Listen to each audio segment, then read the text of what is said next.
இப்போ ஐடி துறையில் இருக்கிறவங்க கூட இயற்கை விவசாயம் பார்க்கணும், ஆர்கானிக் பொருளை வந்து வாங்கணும். அப்படி இந்த சீமானுடைய பேச்சுக்கு மயங்குறவங்களா இருக்கிறாங்களே.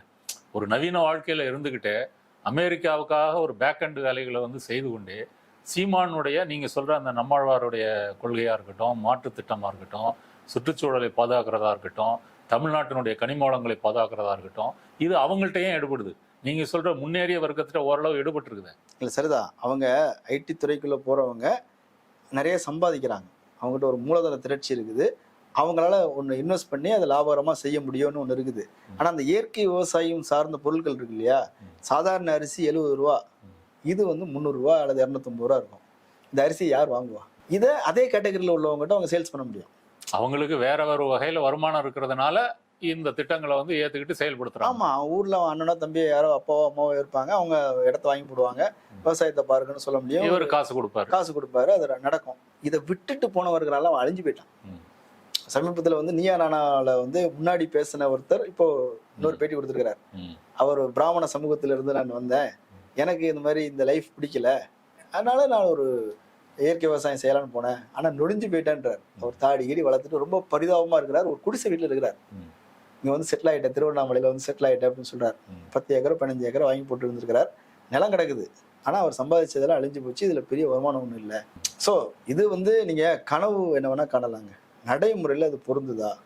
நீங்கள் இயற்கை விவசாயங்கிறது வந்து ஒன்றும் புது விஷயம் இல்லை, காலக்காலமாக செஞ்சுக்கிட்டு இருந்தது. அது பத்தலைங்கிறதான ஒரு நாட்டின் மனித தேவைக்கு அந்த உணவுப் பொருட்கள் போதலை, வெளிநாட்டில் நம்ம கையேந்த வேண்டி இருக்குது, அல்லது பசி பட்டினி பஞ்சம்னு சாக வேண்டி இருக்குது, கொத்து கொத்தா சாக வேண்டி இருக்குது. எத்தனை பட்சத்தை பார்த்துருக்குறோம். அப்போ எல்லாத்துக்குமான ஒரு தீர்வு ஒன்று தேவைப்படுது. புரத சத்து குறைவாக இருக்குது, பிராய்லர் கோழி வேணும். பிராய்லர் கோழியை பற்றி ஏகப்பட்ட அவதூறு பண்ணுறாங்க, அதெல்லாம் உண்மை கிடையாது. அதுபோல் நீ இந்த உரம் போட்டு வந்த அரிசியை தான் நம்ம சாப்பிட்டு வந்திருக்கிறோம், செத்து போயிட்டோமா என்ன? அதில் ஒரு பாதிப்பு இருக்கும். அடுத்த கட்ட வளர்ச்சிங்கிறது சமூகம் என்ன செய்யும்? அதை சரி செய்யும். நீங்கள் இந்த சாயப்பட்ட பிரச்சனையை பார்த்தீங்கன்னா ஒரு 10-15 வருஷம் பெரிய இஷ்யூ. ஆற்றுல வந்துருச்சு, நுரம் வந்துருச்சு, அது இதில் பத்திரிகைகள் செய்திகள் வரும். இன்னைக்கு அது வர்றதில்லை. இப்போ நான் நின்று போச்சா? அது அதிகரிச்சிருக்குது. ஆனால் என்ன செஞ்சுருக்கிறாங்கன்னா அதை ஒழுங்குபடுத்துகிறாங்க. அதை ஒழுங்காக வந்து ஃபில்டர் பண்ணி தண்ணீரில் இருந்து அந்த சாயத்தை ஓரளவு பிரித்து எடுத்து அதுக்கப்புறம் அனுப்புகிறாங்க. கெமிக்கல்ஸ் ஒரு இது பண்ணுறாங்க, அதை புதைக்கிறதுக்கான முறைகள் உருவாக்குறாங்க. ஏன் ஆரம்பத்தில் செய்யலை? ஆரம்பத்தில் தெரியாது, விழிப்புணர்வு இல்லை. இன்னொன்று மூலதன பற்றாக்குறை இருக்கும். அவன் லெவலே இவ்வளோ தான் இருக்கும். முதல் தலைமுறை தொழிலுக்கு வருவான், தொழில் வாய்ப்பு அப்போ தான் வருது, 90% தான் இதெல்லாம் வருது. முதல் தலைமுறையில் வரவனுக்கு பெருசாக மூலதனம் இருக்கிறத போட்டு ஆரம்பிச்சிருப்பான். வர்ற கொஞ்சம் நஞ்ச வருமானத்தை இதில் போடவா அப்படின்னு ஏமாத்திட்டு இருப்பான். அப்புறம் அது இஷ்யூ ஆகி அப்புறம் கவர்மெண்ட் தலையிடுது, இது செய்யலைன்னா ரத்து பண்ணுவேன் அப்படின்னு சொல்லுது. 4 பேருக்கு ரத்து பண்ணுது. அவன் பயந்துக்கிட்டு மறுபடியும் அதை சரி பண்ணுறான், கடனை வாங்குறான். கடன் நான் தரேன்னு கவர்மெண்ட் கடன் கொடுக்குது, வாங்கி சரி பண்ணுறான். இப்படித்தானே நடக்க முடியும்? நீ எந்த தொழில் வளர்ச்சியும் இல்லாமல் வெறுமனே ஆடு மேய்க்கிறேன், படிப்பு தேவையில்ல, மாடு மேய்க்கிறேன், உனக்கு எதுக்கு படிப்பு, இப்படியான பிரச்சாரங்கள் வந்து நடைமுறைக்கு உதவாது. ஒரு சின்ன உதாரணம் சொல்கிறேன். கொரோனாவுக்கு பின்னாடி இலங்கையில் வந்து ஒரு பெரிய பிரச்சனை. டூரிஸ்ட் வருமானம் தான் பெரிய வருமானம். அந்நிய பொருட்கள் வெளிநாட்டில் இருந்து தான் இறக்குமதி பண்ணி தான் உணவுப் பொருட்கள் அதெல்லாம் செய்ய வேண்டியிருக்குது. நம்ம என்ன பண்ணலாம்னா இயற்கை விவசாயம் மாறிடலாம், அதன் மூலமாக ஆமாம் உரங்கள்லாம் நம்ம கிடைக்கிறதுல இயற்கை விவசாயம் மாறிடலான்னு ஒரு கொள்கை முடிவு எடுத்து ஒரு நாடு அதில் இறங்கின பிறகு என்ன ஆயிடுச்சுன்னா பெரிய வீழ்ச்சி, உணவுப் பொருள் பற்றாக்குறை. அப்போ அவன் சரி பண்ணுறது என்ன பண்ணுறான்? அங்கேருந்து கடன் வாங்குறான், இங்கேருந்து அந்த கடன் வாங்குற அளவு எல்லை மீறி போகுது. அதுக்கப்புறம் கடனுக்கு அந்த துறைமுகத்தை எழுதி கொடுக்குறேன், இந்த துறைமுகத்தை எழுதி கொடுத்துட்டே இருக்கிறான். நாடு திவாலாகி போச்சு. ஒரு பெரிய மக்கள் எழுச்சி, வெளியே வெளிநாட்டுக்கு போக வேண்டிய சூழல். ஆமாம். ஸோ நீங்க ஒரு நாடே திவாலாவர ஒரு திட்டத்தை தூக்கிட்டு வந்துகிட்டு இது வந்து ஒரு முகமது பின் துக்ளக் மாதிரியா? அவராது சரி பண்ணுவாருங்க. அவர் வந்து டெல்லியில இருந்து ஆக்ராவுக்கு போவாரு, சரியா வராதுக்குன்னு மறுபடியும் டெல்லிக்கு போவார். ஆனா இது அப்படி கிடையாது இல்ல. நீ அழிஞ்சு போனது பிறகு நீ எதை சரி பண்ண முடியும்? முகமது பின் துக்ளக் வந்து நிறைய ஆக்சுவலா வந்து அவரை பத்தி தப்பா பேசுறாங்க. அவருடைய பெரிய முட்டாள்தனங்கிறது டெல்லி டு ஆக்ராவுக்கு போனது தான். அதுல உள்ள பிரச்சனை என்ன? அதுக்கு தலைமை அலுவலகத்தை உருவாக்கணும், அரண்மனை உருவாக்கணும், கட்டமைப்புகள் உருவாக்கணும், மொத்த மக்களையும் அங்கிருந்து இடப்பெயர்வு செய்ய வைக்கணும், மறுபடியும் கூட்டு வந்து இங்கே உட்கார். இதுதான் பிரச்சனை. மற்றபடி அவர் நிறைய நவீன சீர்திருத்தங்கள் அன்றைக்கி இன்றைய காலகட்டத்தில் வரி வசூல் முறையிலிருந்து ஒழுங்குபடுத்துறது அப்படிங்கிறத செஞ்சிருக்கிறார். ஆனால் அந்த கோமாளித்தனங்கள்ங்கிறது அவரை காட்டுது.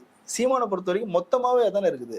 அப்போ இதையும் தாண்டி இப்போ அவர் கட்சியில் வந்து ஏற்கனவே கல்யாண சுந்தரம் இருந்தார், ராஜீவ்காந்தி இருந்தார், அவங்க விலகிட்டாங்க.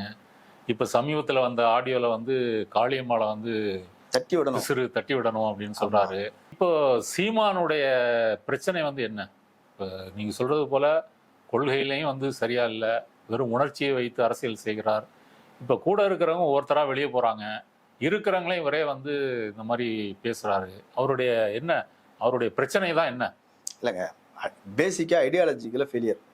ஒரு கொள்கை வளர்ந்து விரிவடைஞ்சு போகணும் இல்லையா, அது நின்றுச்சு. அதன் அறிவுஜீவிகளும் அதனால தான் ஏற்கல. நீங்க பகுத்து பார்க்கும்போது தெரியும், சாத்தியம் இல்லை ஆமா அப்படின்னு தெரிஞ்சிடும். அறிவுஜீவிகளும் இல்லை, இருக்கிற கொஞ்சம் நஞ்ச பேர் சிலதை செஞ்சு பார்க்குறாங்க. நடைமுறைக்கு போகும்போது எல்லா பக்கமும் முட்டுது, வளர்ச்சி இல்லை அப்படின்னு.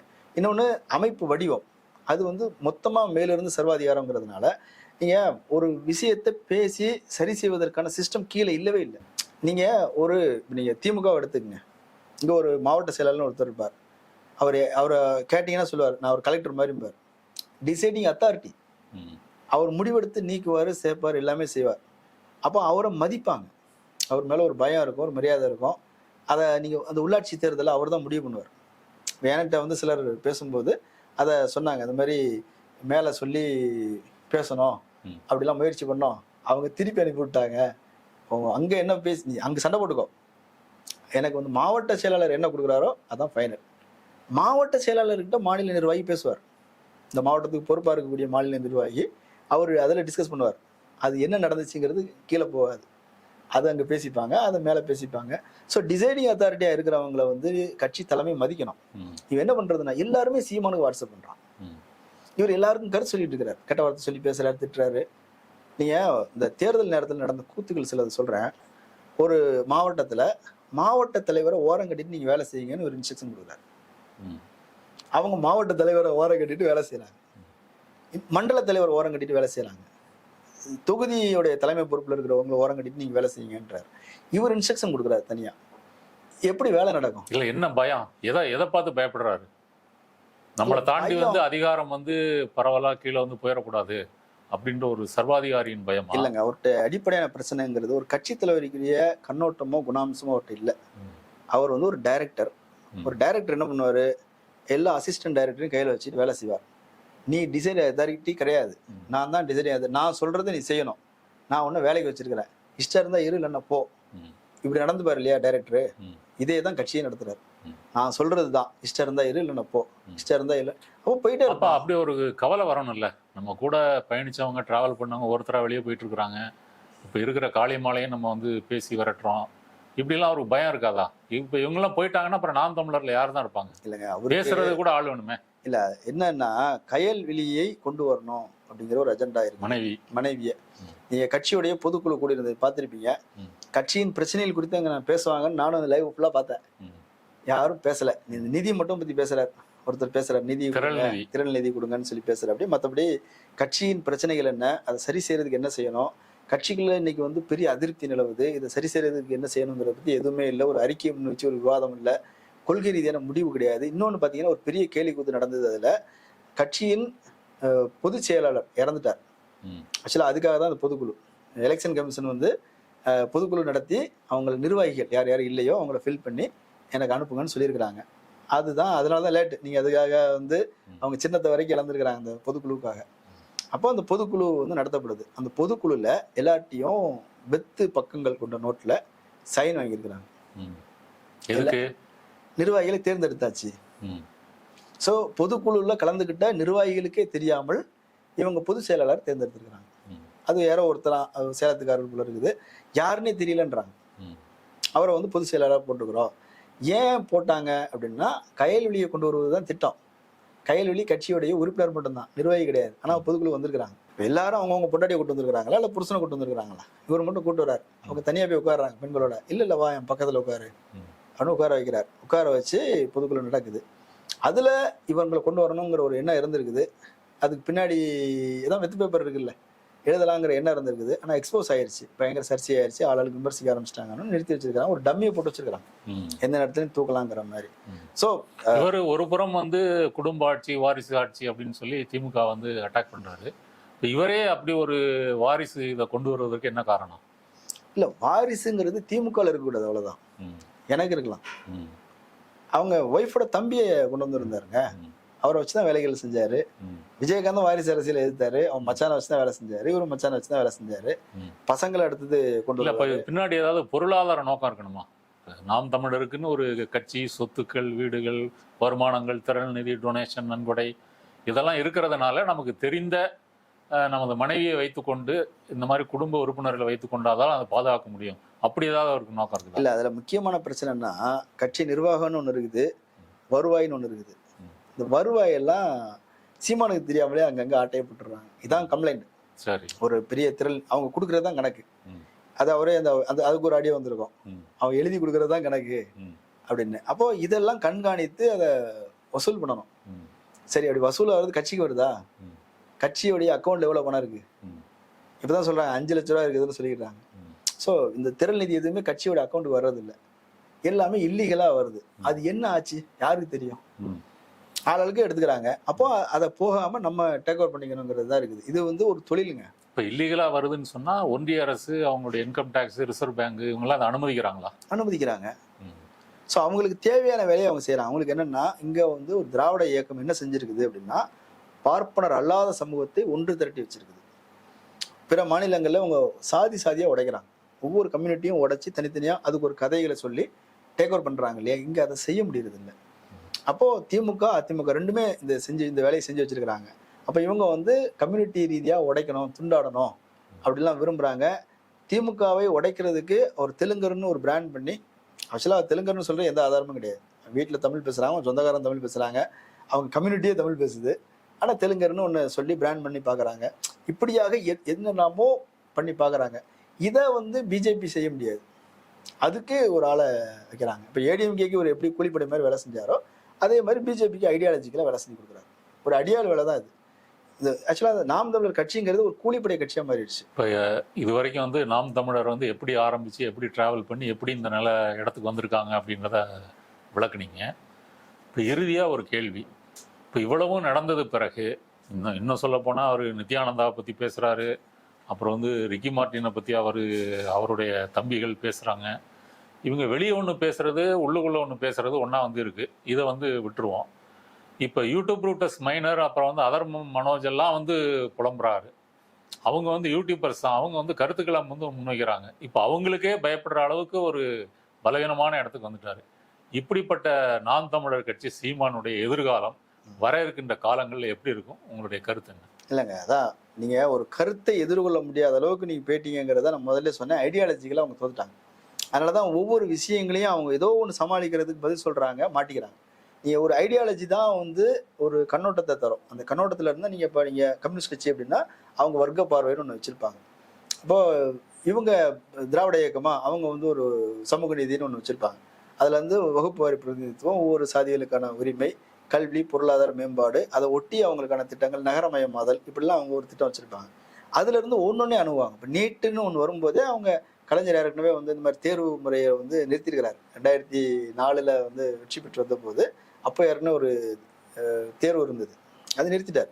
எதுக்கு +2 வரைக்கும் படிச்சிருக்கிறாள், அப்போ மறுபடியும் தேர்வு அப்படின்னு நிறுத்துறாரு. அவங்களுக்கு ஒரு கண்ணோட்டம் இருக்குது, அதுல இருந்து அவங்க அணுகுறாங்க. ஆல்ரெடி வந்து நடைமுறையில அவங்க ஒவ்வொன்றையும் பரிசித்து பார்த்து சரி தவறுகளை கண்டறிஞ்சு ஒன்று இருக்கு இல்லையா? அப்படி இவங்களுக்கு எந்த கண்ணோட்டமும் இல்லை. அதனாலதான் யூடியூப் ரூட்டர்ஸை பார்த்து பயப்படுறது. அவர் சும்மா கலாய்க்கிறாருங்க.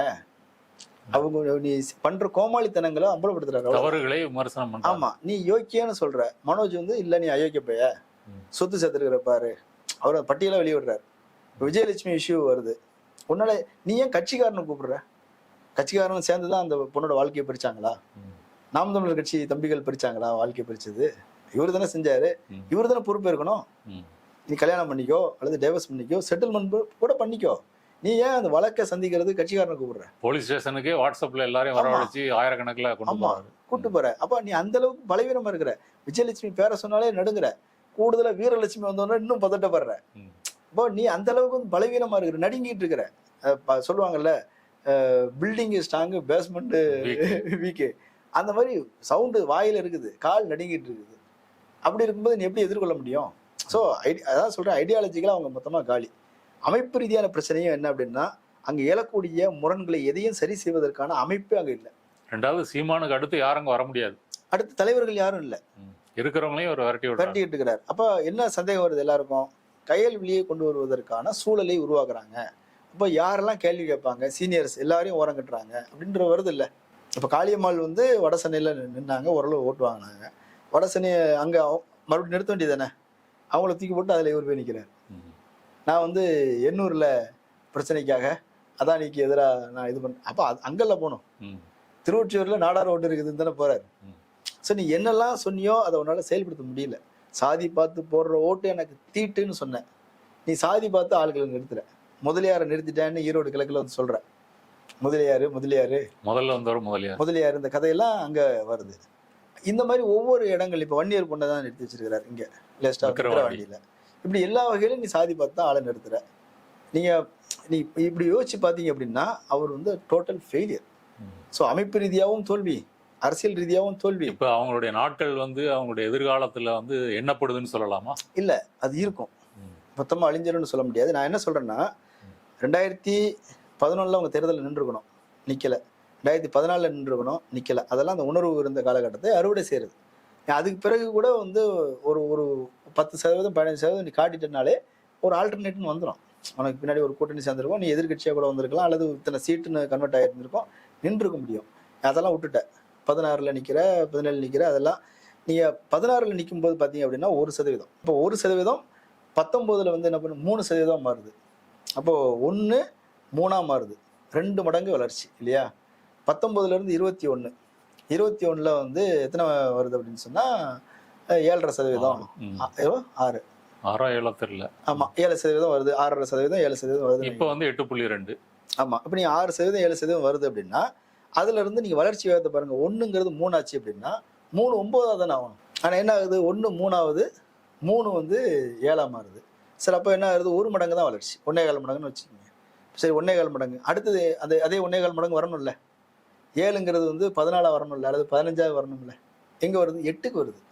அதுவும் என்ன பண்ணீங்க, அந்த தேர்தல் நேரத்துல விஜய் வந்து பாட்டை ரிலீஸ் பண்றாரு, அதுல மைக்கு காட்டுறாரு, மைக்கெல்லாம் வருது பாரு, அதை பயன்படுத்தி பிரச்சாரம் பண்றீங்க எது விஜய் ரசிகர்கள்ட்ட. அப்பவும் உனக்கு 1% தான் கூட வந்திருக்குது அப்படின்னா இது என்ன வளர்ச்சி? ஸோ வளர்ச்சிங்கிறது அப்படி போயிட்டே இருக்கணும். நீங்க இப்படி போகுது அப்படின்னு சொன்னா கொஞ்சம் இறங்கிட்டு மறுபடியும் போகணும், இறங்கணும் மறுபடியும் போகணும்ல. இது என்னன்னா அந்த வேகம் வந்து இப்படி குறைஞ்சி இப்படி போகுது, அதுக்கப்புறம் கீழெல்லாம் போகும். அப்ப வருங்காலத்துல வந்து நாம் தமிழர் இருக்கும், ஆனால் வளர்ச்சி இருக்காது. தேமுதிக மாதிரி ஒரு கட்சி இருக்கும், ஒரு பேரளவுக்கு இருக்கும். அந்த அந்நியார் கட்சி மாதிரி இங்கேயும் அந்நியார் கட்சி மாதிரி மாறிடும். இப்ப சீமான் எவ்வளவு காலத்துக்கு ஒரு உடம்பு சரியில்லைன்னு சொல்றாங்க, பிரச்சனைகள் இருக்குன்னு சொல்றாங்க, அதனாலதான் அந்நிய வந்து உள்ள கொண்டு வரணும் அப்படின்னா பேச்சுகள் இருக்குது. அது உண்மையா போய் நமக்கு தெரியாது, கட்சிக்காரங்க தான் சொல்லணும். ஆனா கையல்வெளியை கொண்டு வர வேண்டிய தேவை என்ன அப்படின்னா அதுல ஒரு இன்செக்யூரிட்டில இருந்து வருது. அடுத்த தலைமை யாரு? அப்ப கையல்வெளிக்கு பாதையை போட்டு கொடுக்கணும், அதுக்கப்புறம் பிள்ளைகளுக்கு போய் சேரணும் அப்படிங்கிற மாதிரி. கிட்டத்தட்ட அந்த அப்பா வந்து சம்பாதிச்சு சொத்து சேர்த்துடுவார், சாக போற நேரத்துல அந்த சொத்தை இப்படி பாதுகாப்பா பிள்ளைகள்கிட்ட ஒப்படைச்சிட்டு போறது, பிரிச்சு கொடுத்துட்டு போறதுன்னு கவலைப்படுவார் இல்லையா? அந்த ஸ்டேஜுக்கு வந்துட்டார். கட்சிக்குள்ள அதிருப்தி, வேலை செஞ்சவனுக்கு சீட் இல்லை, யார் யாரையோ கொடுக்குறாரு, வேற தொகுதியில இருந்தெல்லாம் வந்து கொடுக்குறாரு. ஒரு பதில் சொல்றாருங்க, எங்க கலைஞர் வந்து அவர் சேப்பாக்கத்தில் நிக்கலையா, ஜெயலலிதா வந்து ஆண்டிப்பட்டியில் நிக்கலையா? ஆண்டிப்பட்டியில் நிக்கிறது கட்சியுடைய தலைவர், அது ஓட்டு போடுவாங்க, முதலமைச்சர் வேட்பாளர். அவங்க நீ நிறுத்துற ஆளுங்கெல்லாம் முதலமைச்சர் ஆக போறாங்களா? எம்எல்ஏ ஆக முடியாது, அவங்க எப்படி ஓட்டு போடுவாங்க? நீங்க செய்மான்ங்கிற ஒரு நபருக்கு தான் அங்க ஓட்டு, மீதி ஓட்டு எங்க இருந்து வரும்? அவன் லோக்கல்ல வேலை செஞ்சு வச்சதுல இருந்து, அவனுடைய சொந்த செல்வாக்குல இருந்து, அவனுடைய நெட்வொர்க்ல இருந்து தானே நடக்கும். நீ அப்படி எல்லாத்தையுமே காலி பண்ணி விடுறல்ல, அப்ப அவன் என்ன பண்றான், கோச்சிக்கிறான். ஸோ ஓட்டு விழ வேண்டிய ஓட்டு எதிராக போகுது. சரி, ஓகே. இப்போ நீங்க இவ்வளவு நேரம் நம்ம பேசுனதுல இருந்து நாம் தமிழர் கட்சி ஆரம்பிச்சதுலேருந்து இன்றைய காலகட்டம் வரைக்கும் அந்த வரலாற்றை வந்து தொகுத்து சொல்லியிருக்கிறீங்க.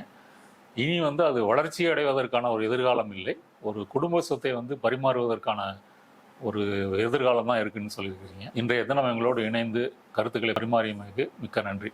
நன்றி தோழர்.